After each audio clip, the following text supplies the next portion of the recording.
What's up boys? Jadi kali ini Nerf Boys balik lagi dengan laptop review. Namun sebelum kita mulai, sedikit aja pesan dari saya untuk kalian semua. Stay safe, stay healthy, belajar cuci tangan yang benar, dan jangan keluar-keluar dulu kalau misalkan belum perlu. Karena di masa-masa virus sekarang ini berbahaya banget, kalian harus tetap stay sehat dan nonton Nerf Boys terus karena kita bakal nge-review terus.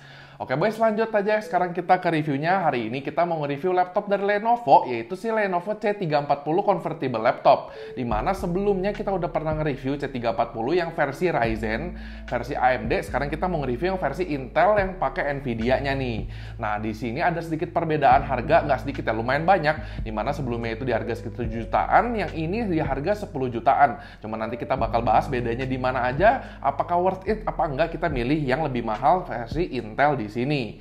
Untuk spesifikasi dari Lenovo C340 yang pakai Intel ini, udah jeroannya pakai Intel i3 10110U, MX230 dari Nvidia, udah gitu RAM sebesar 8GB dan 512GB SSD NVMe ini boys.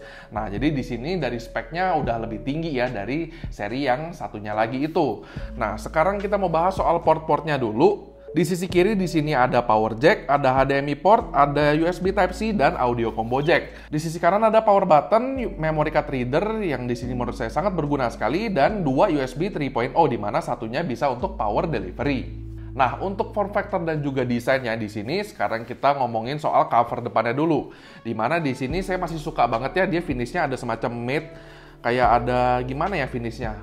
Jadi berasanya kayak kalau misalnya kita cakar tuh suaranya mendem gitu. Pastinya saya suka banget. Jadi kalau dipegang-pegang juga di sini fingerprint resistant banget, oil resistant, scratch resistant juga. Jadi bener-bener bagus banget dan kelihatannya lumayan premium. Apalagi kali ini warnanya udah warna hitam. Dimana di sini lebih ke mungkin grey ya, dark grey. Nah, masuk ke bagian dalamnya, di sini juga interiornya warna dark grey, cuman finishnya udah berbeda. Di sini finishnya ya matte metal biasa, dimana kalau kita scratch masih ada bunyinya.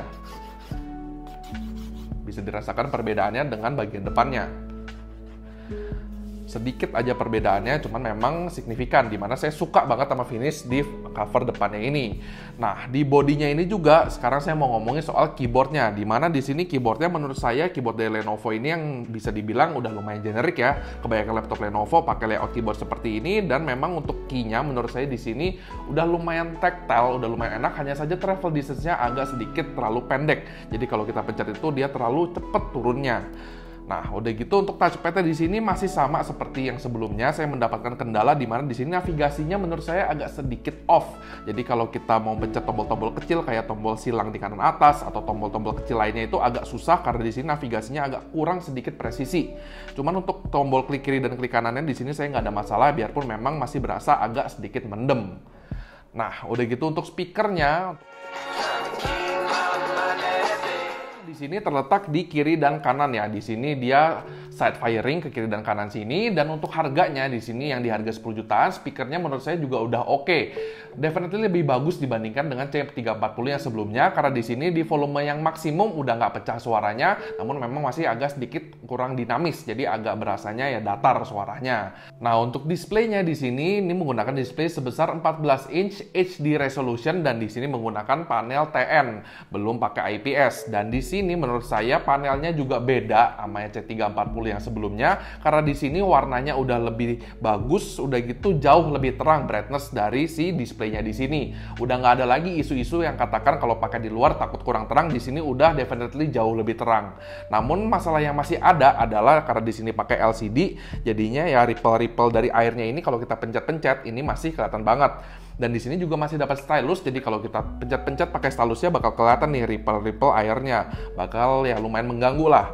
Bahkan kalau misalkan displaynya kita taruh aja tapi kegoyang dikit, nih udah bisa dilihat ada sedikit goyangan-goyangan air dari LCD-nya.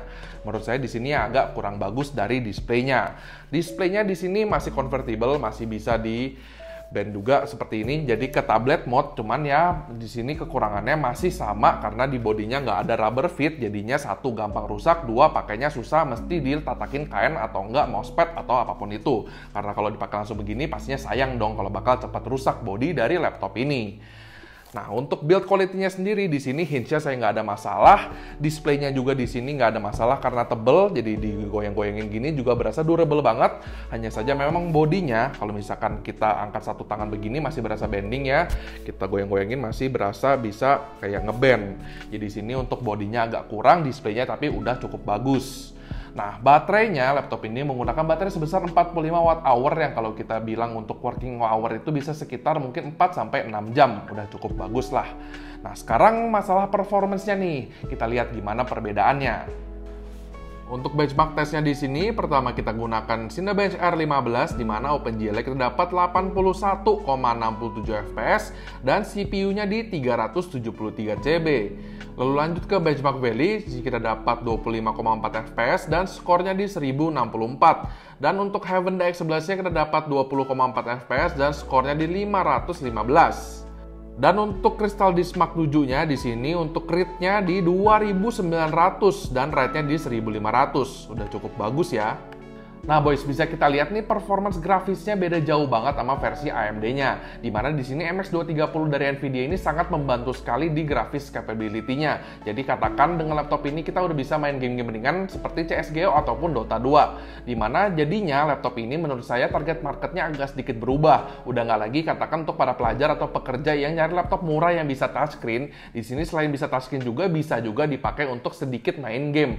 Karena di sini MX230-nya bener-bener nggak ngecewain juga. Sisanya menurut saya di sini yang di offer ya sedikit mirip-mirip. Di sini layarnya lebih bagus, menurut saya speaker juga lebih bagus. Overall untuk konsumsi media saya lebih prefer yang ini. Nah, di harganya 10 jutaan apakah worth it? Menurut saya masih worth it karena di sini kita udah bisa main game ringan lah dengan laptop yang bisa kita bilang notabene udah lumayan bagus, lumayan premium dan bisa bersaing lah sama laptop-laptop lain yang di harga 10 jutaan juga. Oke boys, kayak gini aja untuk review kita buat Lenovo C340.